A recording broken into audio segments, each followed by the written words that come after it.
11ஆம் அதிகாரம் 1ஆம் வசனம் முதல் 10ஆம் வசனம் வரை. உன் ஆகாரத்தை தண்ணீர்கள் மேல் போடு, அநேக நாட்களுக்கு பின்பு அதன் பலனை காண்பாய். 7 பேருக்கும் 8 பேருக்கும் பங்கிட்டு கொடு. பூமியின் மேல் என்ன ஆபத்து நேரிடுமோ உனக்கு தெரியாது. மேகங்கள் நிறைந்திருந்தால் மழையை பூமியின் மேல் பொழியும். மரமானது தெற்கே விழுந்தாலும் வடக்கே விழுந்தாலும் விழுந்த இடத்திலேயே மரம் கிடக்கும். காற்றை கவனிக்கிறவன் விதைக்க மாட்டான், மேகங்களை நோக்குகிறவன் அறுக்க மாட்டான்.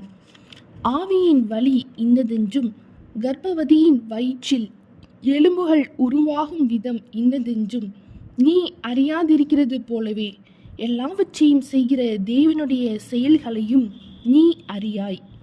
காலையிலே உன் விதையை விதை, மாலையிலே உன் கையை நெகிழ விடாதே. அதுவோ இதுவோ எது வாய்க்குமோ என்றும் இரண்டும் சரியாய் பயன்படுமோ என்றும் நீ அறியாயே. வெளிச்சம் இன்பமும் சூரியனை காண்பது கண்களுக்கு பிரியமுமாமே.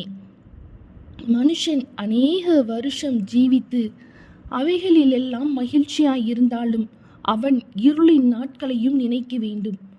அவைகள் அநேகமாயிருக்கும், வந்து சம்பவிப்பதெல்லாம் மாயையே. வாலிபனே, உன் இளமையிலே சந்தோஷப்படு, உன் வாலிப நாட்களிலே உன் இருதயம் உன்னை பூரிப்பாக்கட்டும். உன் நெஞ்சின் வழிகளிலும் உன் கண்ணின் காட்சிகளிலும் நட.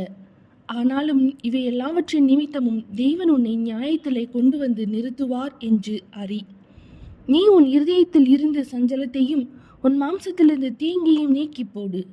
இள வயதும் வாலிபமும் மாயையே. பிரசங்கி 11ஆம் அதிகாரம் முடிந்தது.